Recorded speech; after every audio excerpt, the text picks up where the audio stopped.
Presidente, muito obrigado. Agradeço a senadora Ana Rita, quero parabenizá-la como capixaba. Vossa Excelência fez um trabalho excelente, merece o nosso aplauso e respeito, até porque nós, eu e a senhora, pertencemos ao Estado mais violento na questão da mulher nesse país e que nos envergonha. É um pódio que não nos dá alegria, é um troféu que nos entristece. O Estado do Espírito Santo é o Estado mais violento. E Vossa Excelência, que tem batalhado, tem lutado, tem sido uma guerreira desse viés de proteção à vida, o Brasil agradece.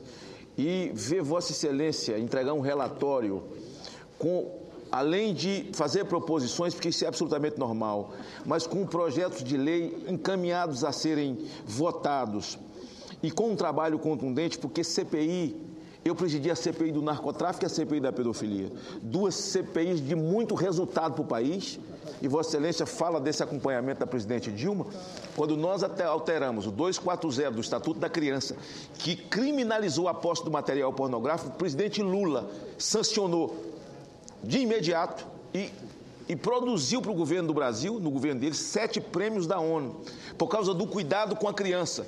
E Vossa Excelência foi relatora de uma CPI absolutamente necessária e importante.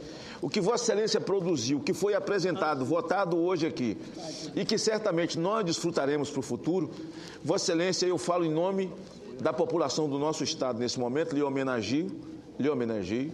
Nós sofremos a dor juntos de saber que vivemos no Estado que mais viola direito de mulher, mas tem expoentes como Vossa Excelência com coragem para denunciar e colocar suas ideias de vida e de paz em favor das mulheres do Brasil, como foi colocado no relatório dessa CPI. Recebo meus parabéns, viu? Nós somos, além de sermos do Espírito Santo, nós somos de Vila Velha, nós somos do mesmo município, não é? Vossa Excelência que tem uma história de vida, que começou lá atrás como vereadora, nos movimentos populares, na igreja, e eu sei que nesse momento o povo de Cobilândia está muito orgulhoso de Vossa Excelência. Muito obrigado pelo relatório de Vossa Excelência.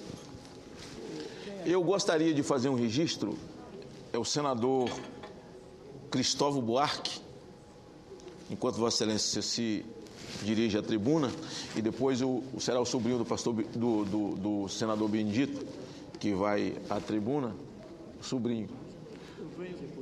Vem depois, né? Tá bem, então nós consideramos a palavra, então, a senadora Ana Amélia, no lugar de Vossa Excelência. Eu faço um registro me solidarizando, senador Hollenberg e senador Cristóvão, com os nossos irmãos. Eu não conheço a família, então a família dele somos nós, dos mendigos que foram queimados mais uma vez em Brasília. É lamentável, é uma cena triste, dolorosa, o acompanhamento que a polícia fez. E quando fala em redução de maioridade penal, o cara vem dizer para mim, não, mas aí só filho de pobre. Não, eles são classe média. Eles são classe média.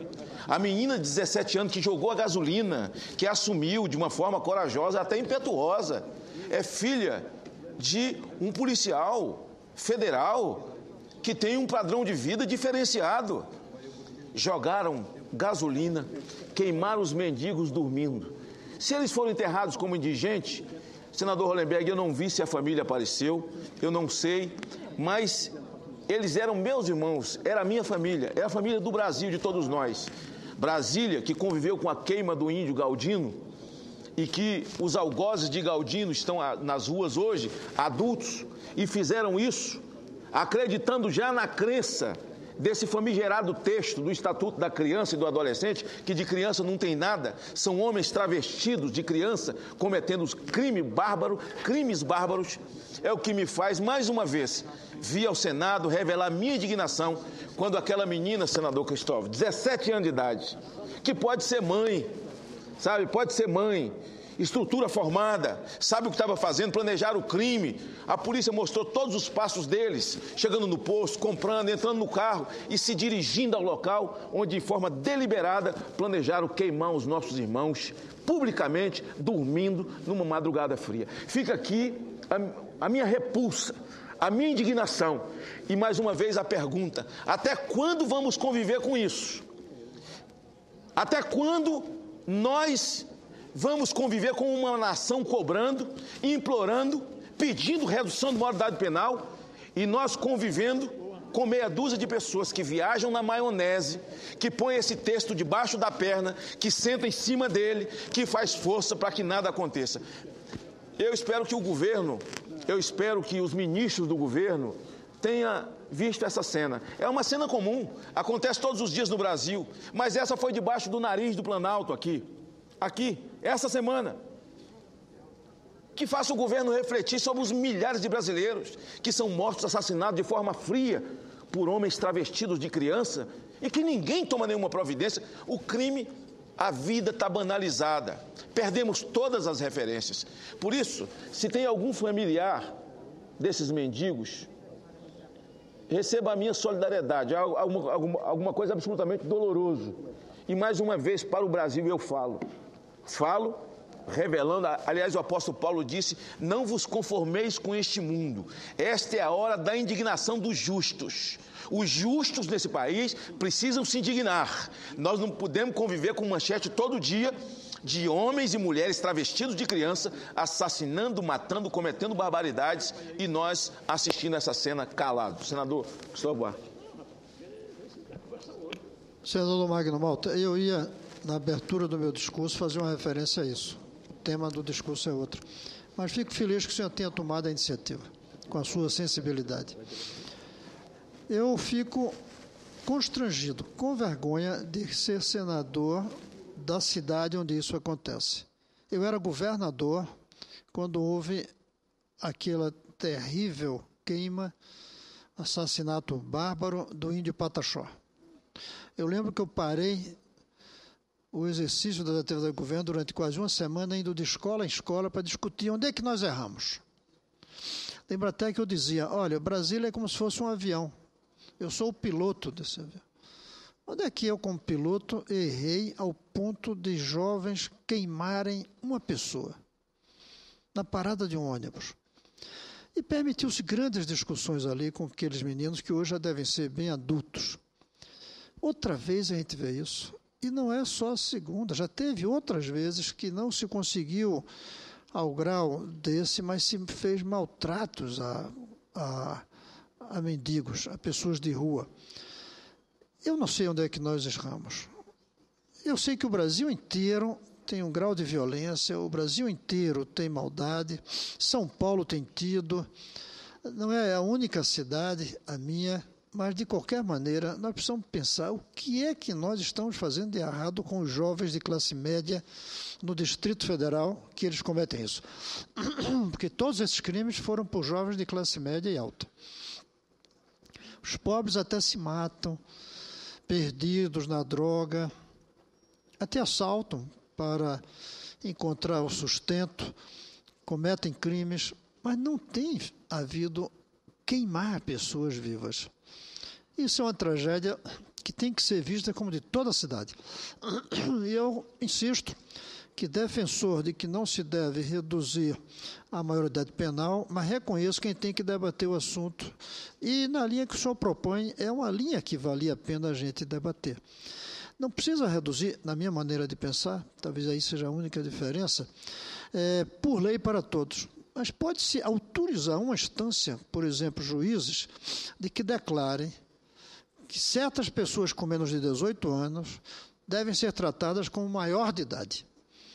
Seja pela barbaridade de um crime, seja pela proximidade aos 18 anos. Um que matou um jovem entrando em casa, um dia desse, tinha 3 dias só para fazer 18 anos. Não tem sentido que por 3 dias, por 72 horas... por conta do celular, pediu o celular, o jovem entregou a ele mesmo assim. Conversou. Não tem sentido que por 72 horas a pessoa tenha 2 tratamentos tão diferentes do ponto de vista da responsabilidade por um crime. Eu acho que merece ser debatido.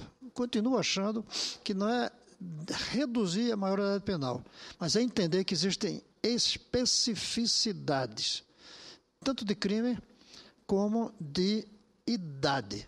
Não pode ser absoluto. Qualquer dia desse vai ter advogado apelando para a hora em que nasceu um criminoso. porque ele cometeu o crime às 6, mas teria nascido às 9 daquele dia. Vai ter advogado que vai usar isso. E a análise fria da letra da lei é capaz de que, por 3 horas, ou 2, ou 1, ele seja tratado de uma maneira diferente que um outro, menor de fato. Talvez a ideia seja essa: existe menor e menor de fato. E isso uma instância pode decidir para cada caso diferentemente. Mas sua ideia, sobretudo porque o senhor diz como tratar esses jovens infratores, eu acho que merece ser analisada. Senador Magno Malta, muito rapidamente eu quero cumprimentar a Vossa Excelência por trazer esse tema. É um tema realmente, como disse o senador Cristóvão, que envergonha a todos nós e que, infelizmente, não é algo comum apenas a Brasília.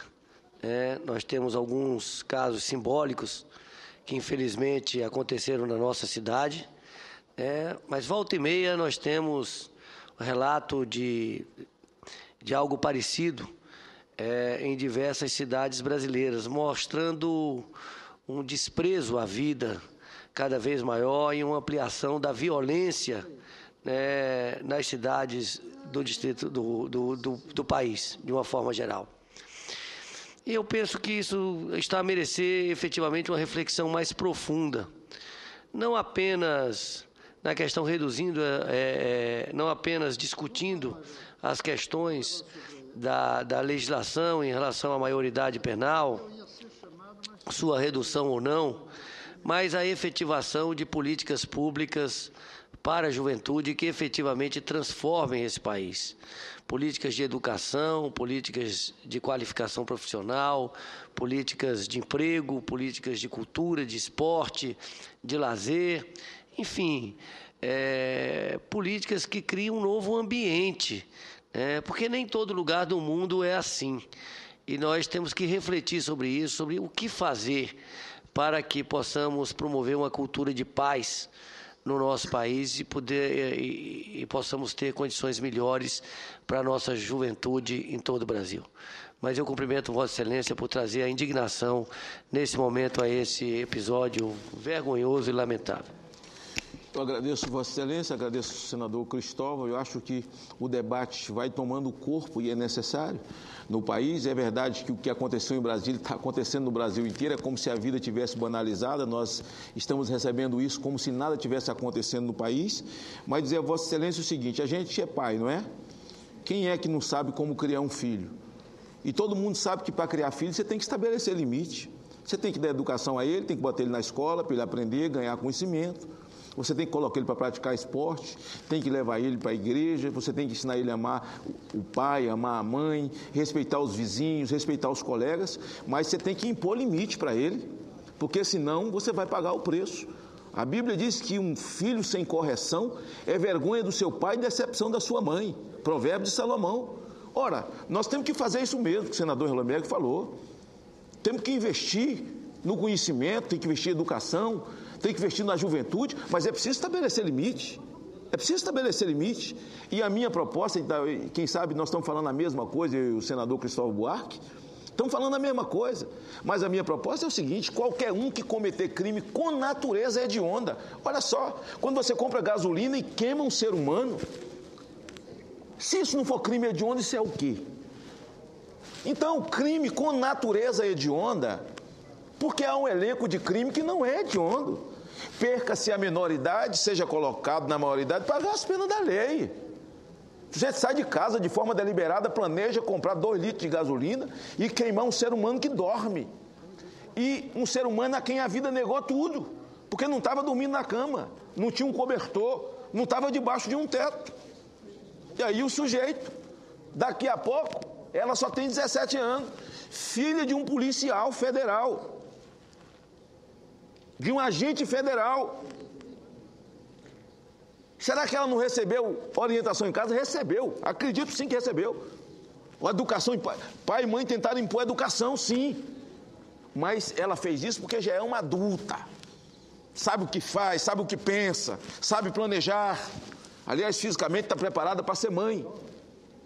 Então, é preciso sim implementar tantas medidas necessárias.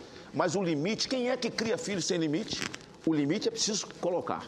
E o limite é fazer nesse país a redução da maioridade penal. A sociedade está clamando. Será que a sociedade que está na rua, desprotegida, não sabe de nada? Será que ela está chorando à toa? O que é isso?